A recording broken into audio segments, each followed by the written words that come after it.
सही बुखारी की हदीस है, प्यारे रसूल सल्लल्लाहु अलैहि वसल्लम ने फरमाया कि जिस घर में सूरे बकरा पढ़ी जाती हो, जिस घर में सूरे बकरा पढ़ी जाती हो, उस घर में कोई जादू का असर नहीं हो सकता। ਹੁਣ कई कहते सूरे बकरा ना पढ़नी पड़े, खुद अपनी ज़ुबान से ना कुरान पढ़ना पड़े, दे दो लटका लो, तो फिर लटकाने से होने को वाला कुछ नहीं है।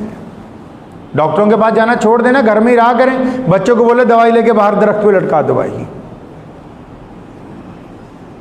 रसूलुल्लाह सल्लल्लाहु अलैहि वसल्लम पर जब जादू किया गया तो कुरान पाक की आखिरी 2 सूरतें जो हैं, आखिरी 2 सूरतें जो हैं वो नाजिल ही इसीलिए हुई, आप पढ़िए, आपका मसला हल है। और जो लोग कुरान पाक पढ़ने के बावजूद भी इस मसले में से नहीं निकल रहे हैं, तो फिर वो बदपरहेजी कर रहे हैं। क्या कर रहे हैं जी?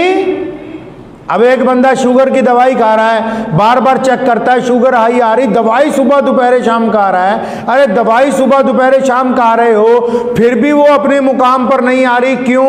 पता लगा जी दवाई भी खाता है, रसगुल्ले भी खाता है, दवाई भी खाता है, बर्फी भी खा रहा है, दवाई भी चल रही है, जलेबियां भी।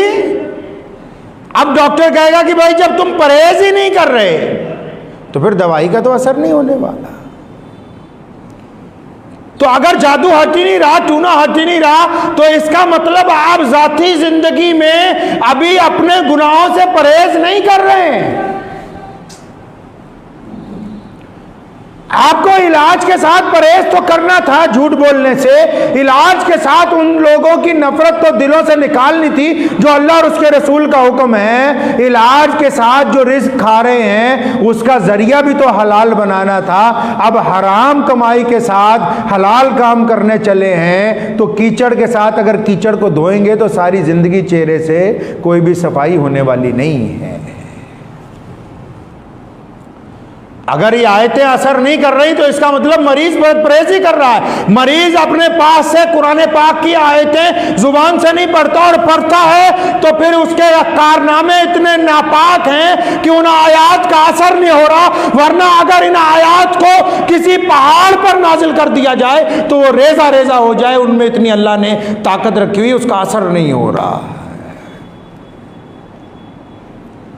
अब कई गैर मुस्लिम दोस्त पूछते हैं कि जी हम तो कुरान शरीफ पढ़ते नहीं, हमें पढ़ना नहीं आता, हम जादू टूने के अंदर फंस गए हैं। उनको भी अपना परहेज करना होगा। पहली बात, अगर वो इस नीयत के साथ लगे हुए हैं कि फलां का नुकसान हो जाए, याद रखो जो दोगे वो वापस आना है।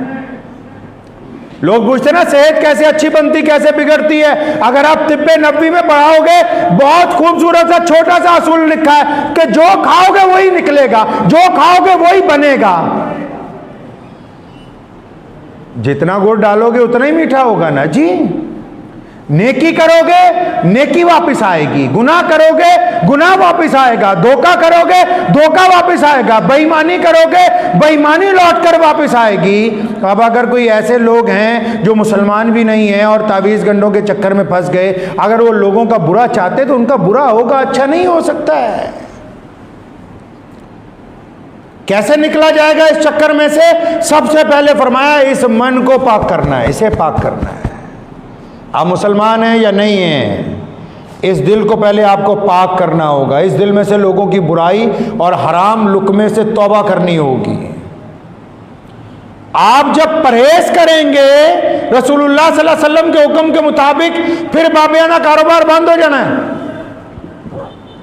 और बापों के पास तो आजकल अल्लाह माफ फरमाए लोगों की इज्जतें महफूज नहीं है, लोगों की इज्जतें महफूज नहीं।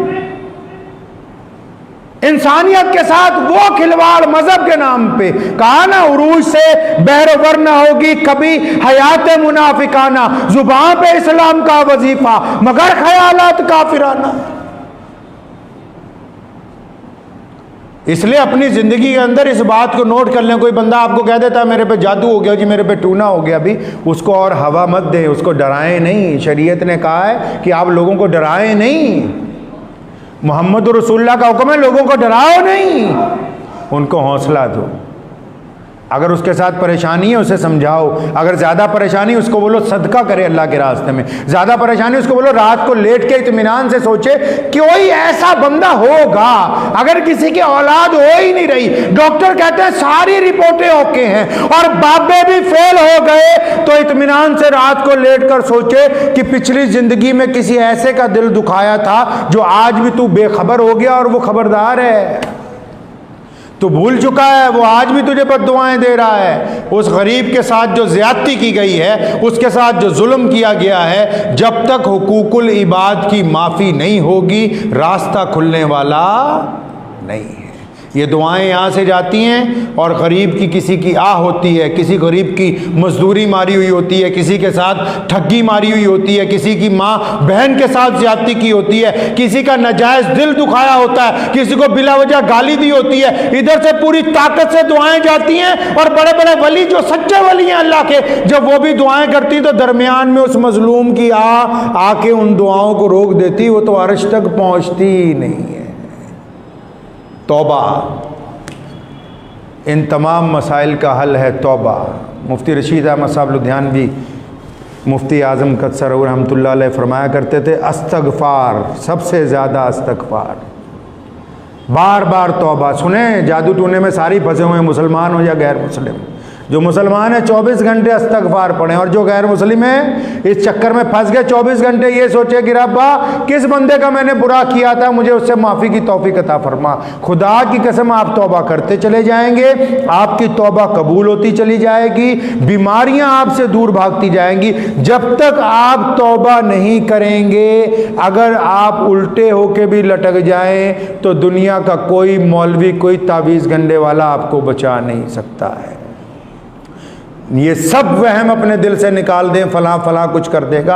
अगर हमारा मामला अल्लाह के साथ ठीक है, किसके साथ ठीक है जी? हमारा मामला अगर अल्लाह के साथ ठीक है तो दुनिया की कोई ताकत आपको नुकसान नहीं पहुंचा सकती।